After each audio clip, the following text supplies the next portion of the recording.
Hi, this is Gary Wernlund at Stiles Machinery from the Home Ag Group. For many years, I've supported the office furniture industry in their efforts to become world-class manufacturers. And the EBC has always been a platform for us to share some of the lessons learned. We've traveled globally and traveled within the United States and have brought back examples that we think apply to the industry as a whole. And the Executive Briefing Conference in Colorado Springs will be no exception.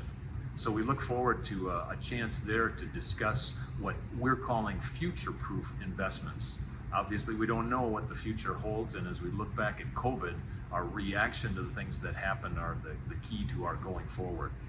So if you'd like to be a part of those insights, we invite you to join us at EBC.